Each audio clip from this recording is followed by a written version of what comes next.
श्री स्वामी समर्थ मित्रमैत्रिणींनो, रामनवमीच्या तुम्हाला सर्वांना हार्दिक शुभेच्छा।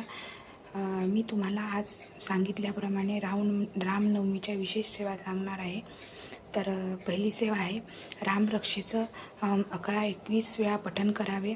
त्यांनी आपले स्वामी समर्थ महाराज प्रसन्न होतील। तसेच प्रभू श्री रामचंद्रांची कृपा आपल्यावर होईल।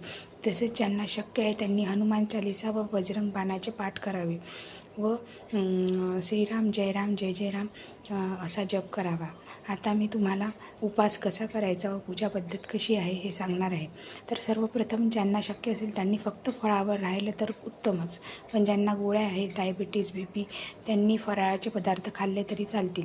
आता ज्यांना फराळाचे पदार्थ पण शक्य नाही खाऊन उपवास, ज्यांना डॉक्टरांनी सांगितलं आहे, त्यांनी सात्विक म्हणजे कांदा लसूण विरहित जेवण केलं व त्याचाच नैवेद्य श्रीरामांना दाखवला तरी चालेल।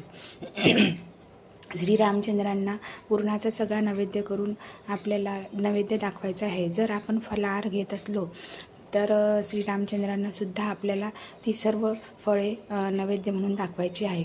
तसाच हा उपवास दिवसभराचा असतो। दुसऱ्या दिवशी हा उपवास सोडायचा असतो। दिवसभरात आपल्याला फळांव्यतिरिक्त दूध आणि चहा आणि कॉफी हे तुम्ही घेऊ शकता।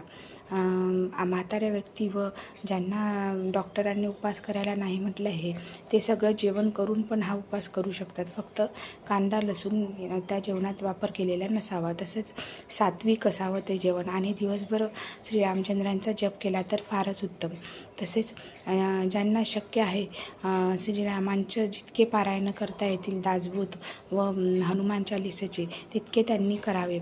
नंतर दुसऱ्या दिवशी श्रीरामचंद्रांच्या मंदिरात केशरी म्हणजे श्रीरामांचं नाव लिहिलेला दुपट्टा किंवा केशरी मिठाई म्हणजे मोतीचूरचे लाडू, जिलेबी तुम्ही दान करू शकता।